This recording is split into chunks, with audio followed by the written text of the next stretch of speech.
Ladies and gentlemen, it's time! The Ultimate Fighter Season 31 reaction show brought to you by CarShield. Hosted by Michael Chandler. Ladies and gentlemen, you heard the man, Bruce Buffer. This is episode 3 of the TUF 31 reaction show, hosted by yours truly, Michael Chandler, and brought to you by our friends at CarShield. Thank you all so much for joining us all around the world on the audio version or right here on the video version on YouTube. Speaking of y'all joining us, congratulations to Billy Heidelberg last week, who was our giveaway winner. The giveaway is a signed copy of my favorite book, As a Man Thinketh, with a bookmark of a signed Panini card signed by yours truly as a bookmark stuck right in the book and shipped out directly to you. This week's winner, Connor, hit me with it.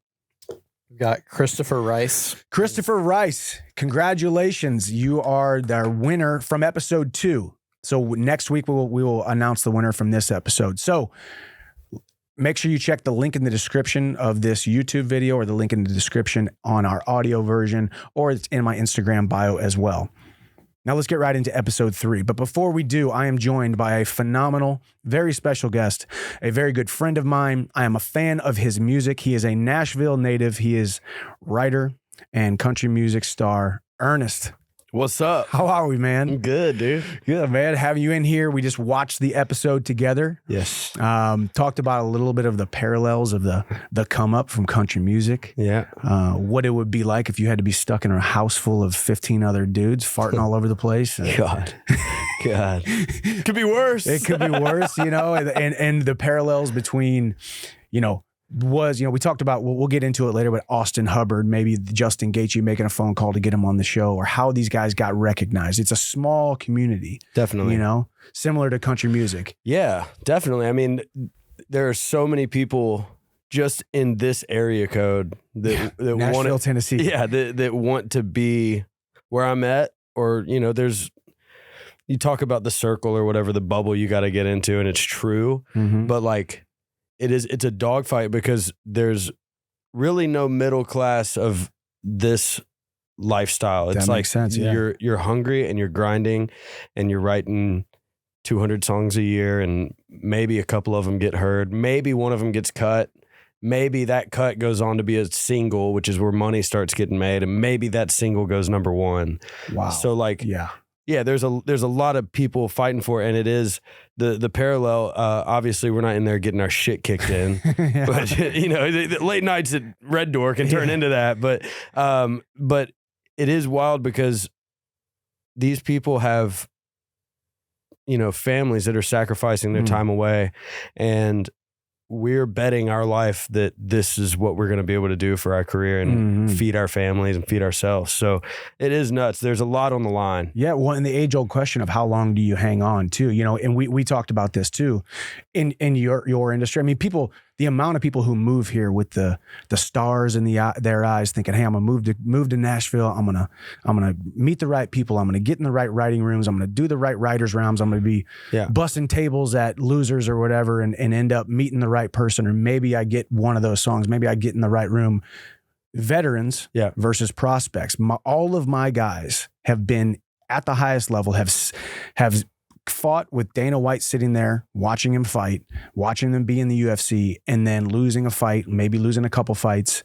You know, we'll get into Austin Hubbard. His record in the UFC was 3-4. I remember watching him, but there was a point there where he lost his last fight, and he got that email sent to his manager. Manager sends it to him. Hey, you're not good enough. God. You know, whatever that letter says, the overarching theme was, hey, you're not good enough to be here. You're cut. Yeah. Better luck next time. Maybe we'll see you down the line. And for these veterans, this is pretty much their last shot. Yeah. You know, and for the prospects, they're still on the come up. Yeah, it's pretty incredible. I mean, it is. It's similar. It'd be like losing your record deal. It'd be like, where do you go? Where do I go from here? Yeah. You know, and you feel like, you know, everything you work for gets taken away out from under your feet. But the comeback story is always important. Yeah. Well, and the chance to come back too. Yeah. Well, and we talked about reputation. You know, obviously, mixed martial arts. It's a world renowned sport now because of what the UFC has done. Obviously, music is heard on every corner of the globe, but country music, especially here in this town or in other towns, but it's a small community. People know most people in it, right? And it's that reputation that might have gotten you on to the show, or might have gotten you into the writing rounds, or might have got you into in front of the right people. Yeah, who you know is true. And then another example, who you know can only get you in the room. Yeah. And then it's on you. Like, who you know can get you in the cage. Yeah. You still got to go fight. Yep. Nobody's going to go fight for you. Dude, that's a perfect example. Yeah. And that getting the opportunity to get into the ring, so to speak, that's all I ever dreamed for, because I trust myself. I know what I'm capable of. Mm-hmm. I've been blessed with God-given talent to flow out words and melodies. Mm-hmm. I've heard you freestyle. Yeah, Alabaster. We were on the golf course one day, and your manager, right? Seth, your manager was like, "Hey, give him a word," and I said, "I try to think of the hardest word I could think of," and it came up with Alabaster. And you hit me with like a 2-minute freestyle. Went off rap. On Alabaster in the middle of Troubadour Golf Course. Yes, but yeah, the God-given talent will. Or getting you get to the room, but then you got to get in the cage or in the actual fight of it, and that's what these guys are doing. These prospects are trying to get into that cage when they're on the show now. Yeah. Now it's their opportunity to go out there and get their hand raised, and obviously this fight was Aaron McKenzie, who was on Conor's team. Yeah. And I was explaining to you while we were fighting, because, for those who maybe missed episode 1 or 2 or our pre-show, we show up to Vegas and they give us a list of 30 something guys. And you got to remember, there's only 16 guys on the actual fight show. So they whittled it down to those 16, but we had to do research on all 30 guys or so that they gave us. And I remember Aaron McKenzie being one of those guys. He was an LFA champion, which was essentially the highest organization you can kind of fight before you go to one of the big organizations, the UFC or Bellator or one of these other organizations. So I knew he was a very tough dude. And when I saw that he and Austin Hubbard, my guy, were matched up, not that I was nervous whatsoever, because I think Austin was better than him, but ultimately it's a tough fight for anybody. Yeah. Yeah, it's scrappy. Very scrappy. And you can see it too. And we'll go over the fight later. We'll break it down and check it out. But just Aaron, obviously Conor, when they pulled Conor in and he was talking about Aaron, he wasn't only talking about his skills. He's strong, he's fast, he's got a nice unorthodox style. He kind of switches stances. He's tough as nails, but he was very calm. Yeah. And you can hear it in his interviews too. His home videos talking about his wife, his Chihuahua. Yeah, his dogs and cats. Or no, his pug. His pug and a pug Chihuahua. Pug Chihuahua and 2 cats. And I always, we talked about this as well. I always talk too, trying to put things into perspective for the viewers at home and even you, is that last video when they kind of kiss each other goodbye at the airport. We're not going to hear from each other for I think it was probably 7 weeks at that point. Crazy. Remember I told you you do a week prior or something like that? At least, yeah. I told you they put these guys, sequestered them into a hotel, and it wasn't like the Cosmopolitan or the Red Rock in Vegas, one of the nice places. Oh no, I'm locked in a Vegas hotel. What am I going to do? Exactly. No, it's like Holiday Inn. Yeah, it was like a Holiday Inn off the strip, not to make it sound like the UFC was like cheap trying to save money. It just needed to be a normal chain hotel. Right. Off the strip, away, and essentially, hey, I think they were able to use their cell phones for a little while until it got down to the last little bit where they had basically took their cell phones away. So essentially, I don't even know if they were allowed to tell. They essentially wanted to take their cell phones away at the point at which they made the show, to where they might not even been able to tell their significant other that they actually made the show. Wow. You never know. I mean, these stories, and you get bits and pieces, obviously, because I was there with the guys, but I didn't live what they did. Yeah. And it was just because these guys have to, the guys the executive producers, the UFC, Pilgrim was the production company. They had to protect their product at all cost. Right. Sure. Putting these guys in a hotel room. And I remember seeing and making eye contact with, because I was trying not to meet the guys before, because I didn't want to have them get in trouble or whatever. But I saw numerous guys there that didn't make the show. So there was 30 guys on a list, and then only 20 ended up coming to Vegas, or 25, and then there was probably 10 that didn't even actually get selected. So what a roller coaster of emotions just to even get that far and then not to be able to go fight. Well, especially with such a huge opportunity. I mean, I guess I would liken it to, hey, there's this record deal that someone's going to get, and there's you and 10 other dudes in a room or whatever, and all of a sudden you're one of the guys who doesn't, and those guys move. Kind of one of those. Because even if you're on the show, you don't win the show. It's still a huge prize. It's like getting a chance to win American Idol, but not getting the chance to go sing. Yeah, exactly. You're like, you go. But those guys go and then you don't. You're like, oh, well, this sucks. God. And they just spent a week in a hotel room. So it was just what these guys had gone through. And similar to last week when I was talking about Cody Gibson, who I was wrong with I wasn't wrong with how I felt. All the signs were there. He was sucking wind. His voice was hoarse. He was having a really bad weight cut. He was saying things that didn't indicate a very confident man. And he went out there and obviously finished Mondo in the first round by flying knee. Probably so far, obviously Roosevelt 9-second knockout, but the flying knee was beautiful. Yeah.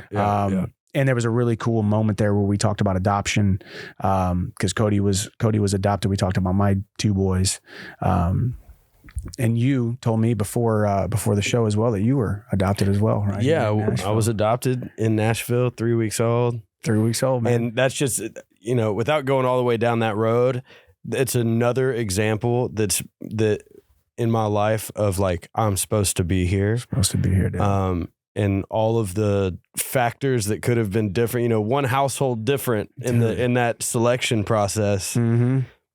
My life wouldn't be what it is right now. I wouldn't have grown up right down the road, going to Lipscomb and meet the people I met, or maybe I wouldn't have gone to a Christian school and then not liked going to a Christian college and dropped out of, dropping out is what led me to the life I'm in now. But it's crazy, man. I just, the little things leading up to the big opportunities, the life. Someday when the masterpiece of your life is written, all these different little catalysts that led to the next thing, similar to this show, how these guys ended up being on the show, how these guys ended up, all their stories. And that's why I love The Ultimate Fighter as well. And I think that's why the fans love it so much too, is we're not just, obviously there's a cool fight at the end and these guys actually go out there and they're bleeding and they're knocking each other out and stuff. But going into Aaron McKenzie's story, talking about, his wife and the 4 animals that they have, going into Austin Hubbard's life, his ups and downs with his career, being in the UFC, having a pretty decent UFC career, enough to where I knew who he was going into the show. Remember watching him fight, and working a job with his family in the meantime. I think he said it was his father-in-law. Father-in-law was a restoration, a restoration company. He was in there scrubbing floors and cleaning out, flood damage or whatever it may be. Right. In Austin and I, the one thing that I would preface this, my Austin and I's relationship with, is I feel like it didn't get as deep as I would have liked it to, because he was so focused and he was a very quiet individual and he was hard to peel back the layers. And he was also so confident. The dude is so confident in his abilities. He had the X's and O's, he had the tangible gifts, and he also had the mind to where, not that I thought, hey, I don't need to pour into this guy, because everyone deserved and needed to be poured into, but he was where he needed to be. He came into this show, I think, the most prepared out of anybody on the entire show. And you just think about what he goes into about his life. His brother, his wife, he and his wife having fertility issues, which is just an absolute painful scenario. And we have a clip here, Connor, if you can play it, we can show it and talk about Austin Hubbard's life. And 2 things that he said that were very interesting about his life right now. Then on top of that, like after losing my brother, I stopped caring about a lot of like, even, don't get me wrong, I love fighting, but it's not as important anymore, like because can change so fast, you know what I mean? Like, I recently lost my brother, and that was really hard to deal with. Me and my wife were expecting a baby, and we lost that, and it's just been like a constant, I don't know, crappy storm, I'll say. Life's kicking my butt every corner, it seems like. So to have this opportunity, it's huge. Yeah, it's This is his ashes, actually, in here, so I have them with me everywhere. Everywhere you go. Yeah. That's what's up. That's good. It's so Perspective. just a crappy storm being thrown at him. Yeah. You know, losing his brother, who I talked to him. His brother was like he's his brother, but they were also extremely close. Losing his brother, and in the same year, you know, losing their child, you know, a miscarriage, and just saying life keeps kicking my butt. You know, just a crappy storm. And I think, as I said, Austin and he was so steadfast and immovable the entire show that I didn't get to peel back the layers that I want to. And now obviously after the show we text and we're getting closer. But I remember, you know, we talk about a reality show. It's cameras on you all the time, microphones on you all the time. But luckily when you're cutting weight, you know, we cut weight in the bath. So obviously in the bathtub, you can't wear your microphone. And for some reason there was about a 10-minute period where it was just me and him in his one of the bathrooms there at the TUF house, and he was cutting weight in the bath. And that was when he really opened up to me about losing his brother, infertility issues or fertility issues with his wife, and how he was having such a crappy moment. And he was, you know, he welled up with tears, and I was there to be with him. And it was a really, really cool moment. Yeah. That was just between he and I, that was not broadcasted on this TV show that we live in. And it's funny too, because we're living a TV show and we're there to entertain and we're there to capture the hearts and minds of the masses, right? But in that moment, it was just two dudes. Mano a mano. Flawed individuals. He's going through stuff. I'm going through stuff. We're all going through stuff. And it was just a really cool moment. And I think that was his weight cut and making weight and then going and fighting and winning the fight. It was just a really, really cool, cool moment. And then also there was another conversation I had with him where he felt like this was God saying, hey, you deserve to be here, because almost all of this bad stuff has happened to you, but it's prepared you for this. It's prepared you for this moment. Yeah. And there's so many times in your life where you can look back and say, man, all these bad things have happened. I have questioned things. Maybe you've questioned your faith. You've questioned your God. You've questioned your place here on this earth. And why does this keep happening to me?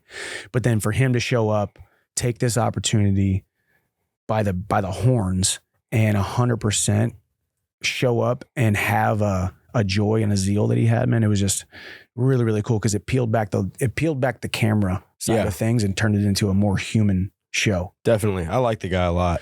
He's good. He's a very skilled fighter, you know? So that's why I was excited that he was here. Is he coachable still? Can you be that confident in what you're doing and still be coachable? Yes. Yeah. So that was the thing too, finding that fine line between, I know my skills, I know my skill set, and we don't have a lot of time to actually coach these guys either. You know, that fight could have been 7 days into the show. What can I do to teach this guy who's been fighting? He's 31 years old. He's been fighting now for 10 years. What can I really show him in a 7-day period that's really going to make a huge difference?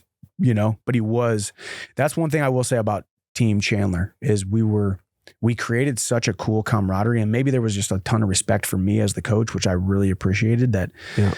We kind of created these 2 or 3 little lanes that we were going to focus on for everybody. You know, when we go back and watch the fight, one thing that he did really, really well was when he was getting pushed up against the cage, we knew Aaron McKenzie wanted to take him down, get on top of him, put the pressure on him and grind out each one of those rounds to get the win. But he kept putting that elbow inside, creating distance. Because I said, there's only 2 ways that you really lose these fights, unless you get knocked out or you get caught with something. You get pushed up against the cage, you get controlled for 5 minutes each round, or you get taken down and someone lays on top of you for 5 minutes, and then that guy wins the round, and then they win the second round and the fight's over. So we had to establish good cage defense, good cage offense, which we saw last week with Cody Gibson, and make sure we are burning the clock more than the opponent is burning the clock. Because essentially it's just a time. Yeah. It's a time game at that point. Right.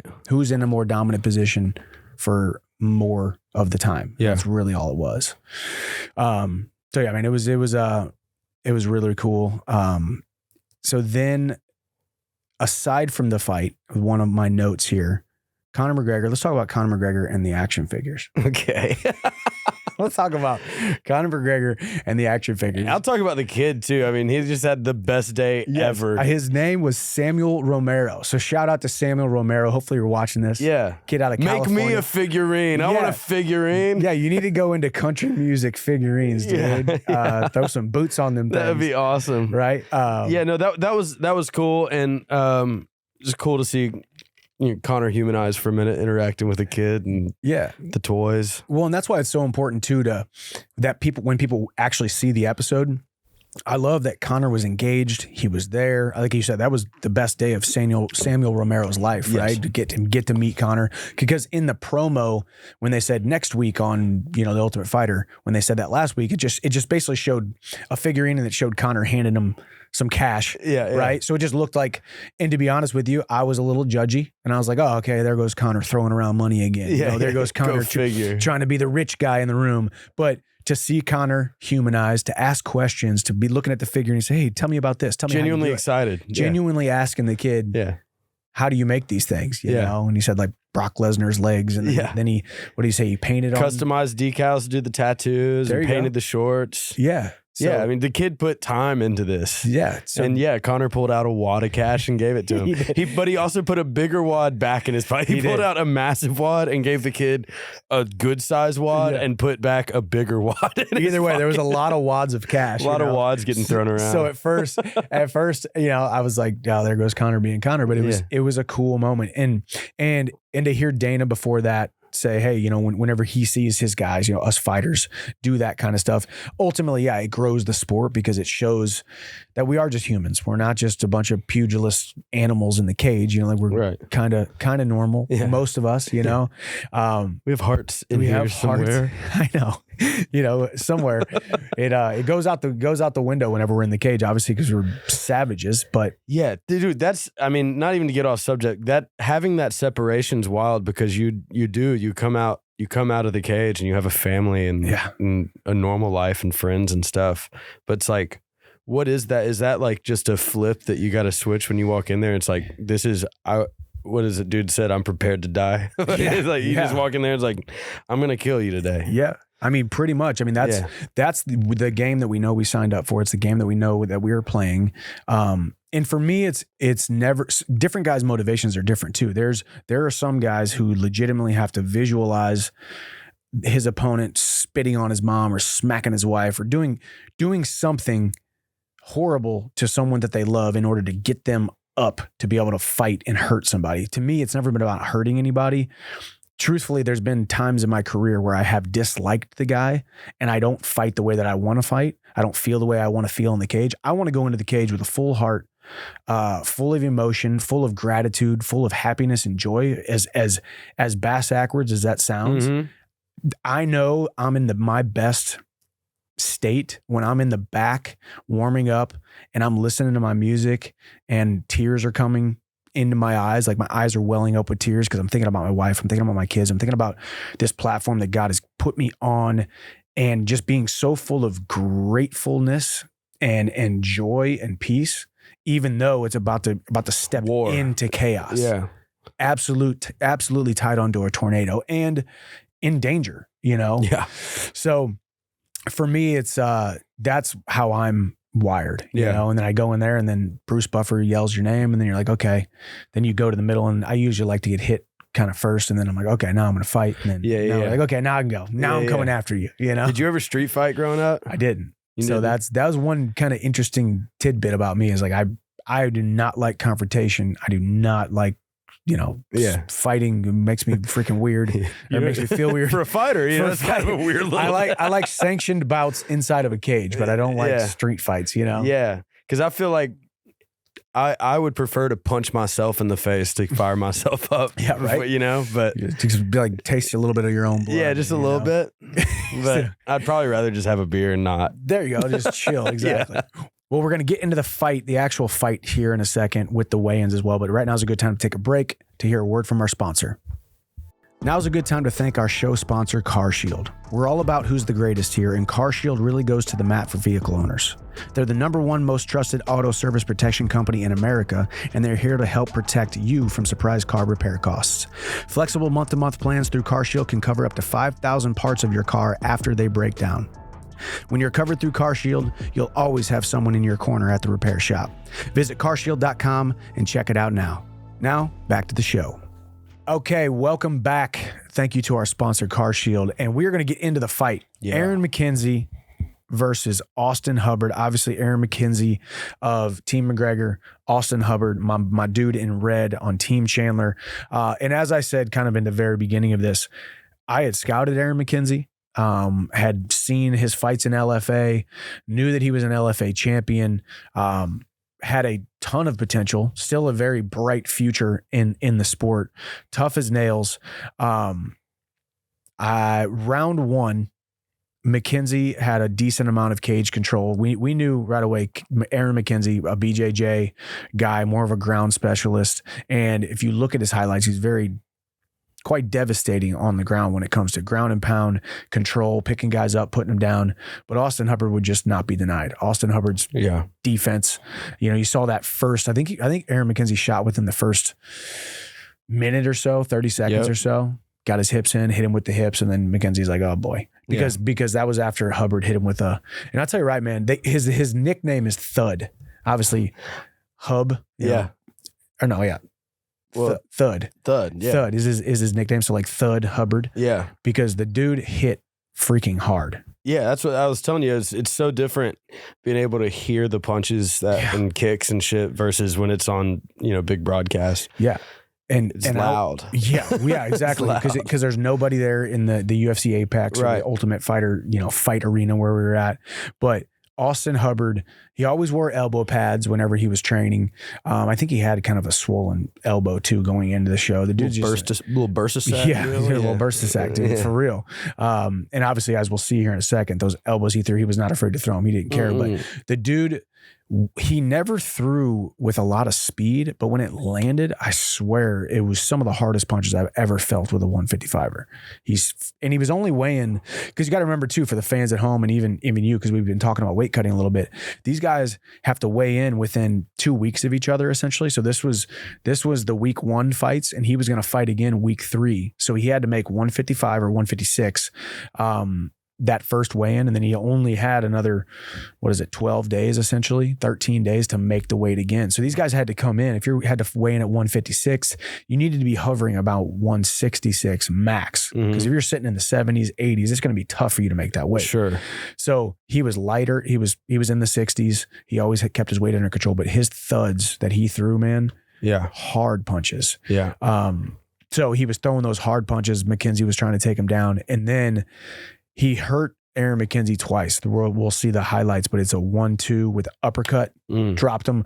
McKenzie, it's so funny. No, not funny. I hate to use the word funny, but it's so interesting to see how the body responds. You get hit and your legs kind of go out a little bit. Sometimes they go out completely. You fall completely to the ground. Sometimes in this case, we'll be able to see it in slow motion. He basically just drops like 6-8 inches, catches himself, and then comes back up. Yeah. Comes back after Austin. Eats a knee right on the jaw, which you said, I can't believe it didn't put him out. That's right. Because we saw last week, shout out to Cody Gibson, that flying knee put Mondo straight to his butt. And then Austin Hubbard finishes round 1 with that ground and pound. Yeah. Elbows, cuts him open. Bloody. Yeah, it was wild. That's another thing too, is like the elbows that he was connecting with were so close range, strike just like a matter of 5 or 6 inches, just putting all the body weight into his nuts. Yeah, so it's gotta hurt so bad. Well, it doesn't, and it's acquired skill. You think, okay, well, if I'm gonna hit this, microphone, I want to just wing it from as far back as I can. But elbows, a lot of times, you're really just trying to whip them in there. You're trying to whip them in there. You're trying to hit with the point of the elbow. Or in this case, he definitely got a cut. He cut open Aaron McKenzie with the first one, but I think the biggest one he landed in round 2. I think that was more of a wider surface area. That was more, like I said, Louisville Slugger baseball bat. Yeah, when he came over. I was 28, 30 feet away, and it sounded like someone hit a home run. It sounded like that celebrity softball game we hit the other day. You know, yeah, 2 for 3, 4 RBIs. I'm not worried about it. We won. Yeah. Shout out to Jelly Roll. Yeah, shout out Jelly Roll.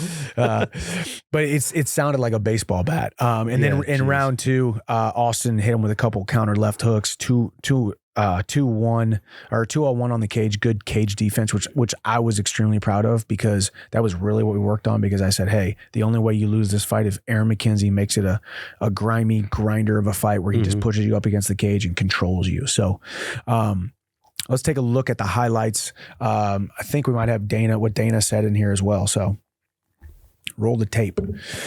And I was wrong too. Aaron McKenzie is actually older than Austin Hubbard. He's 34 years old. So even though he's a prospect, he's older than Austin Hubbard. Austin Hubbard has more experience, but Aaron McKenzie is older. Round 1, I think Aaron quickly realized that he needed to try to get this fight to the ground. Hubbard was hitting with some hard shot. That 3-2 low kick, tries to get the takedown, hips in, stuffs it, pulls his leg back. Let himself be taken down in the clinch. And then this right here, the ability to bring your knees back up underneath you, almost get taken down, come back up. Then he reverses the position, comes out. On his body.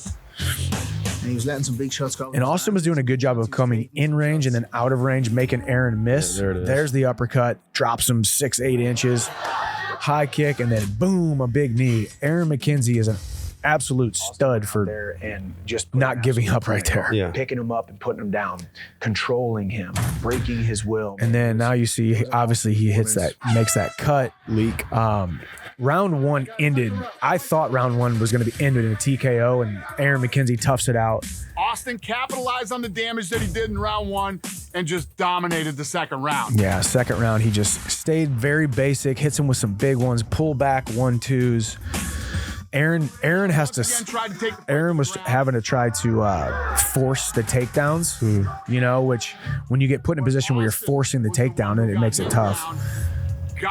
Austin Hubbard's defense up against the cage was phenomenal. And then here it is.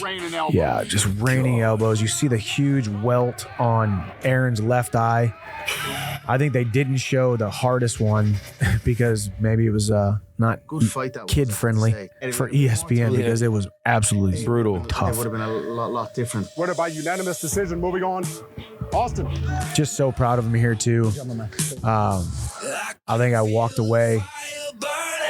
This moment's just a hug right there. Happy to start off with the yeah. My boy Aaron's face looked awful. Tough, dude. Fight. It really reminds you, man, and it just really reminds you the damage that you can take. The violence that ensues, the risk that you're taking. Yeah, you know, it's real. It is, and they show too.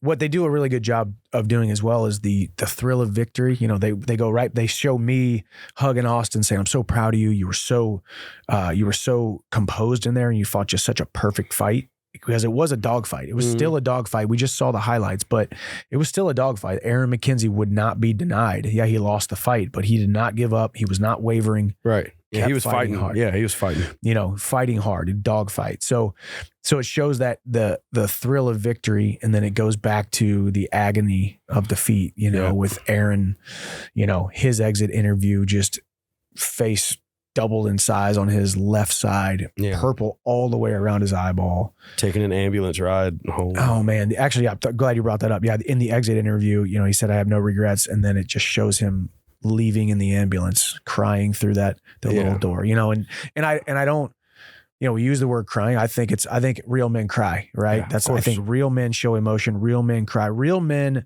throw themselves into the fire so much head first into insurmountable odds at times that it's always going to end in tears whenever you fall short, right? You know, and that is what Aaron McKenzie did. That's what Mondo did last week when he said, "Hey, I love this game, but sometimes it just don't love me back."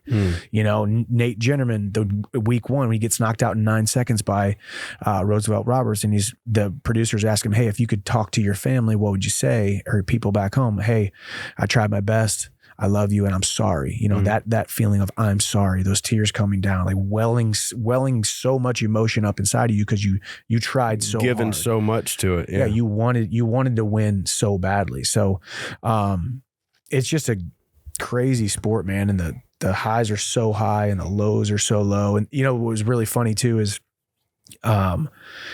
thinking about what it's like if you guys are in a arena somewhere, right? You've probably never left an arena. You know, maybe you missed a lyric here and there, or maybe you tripped over a chord, or maybe the show didn't go as perfect as you thought. Yeah. But it was still a successful show. Yes. Right. It was still good. People still had a good time.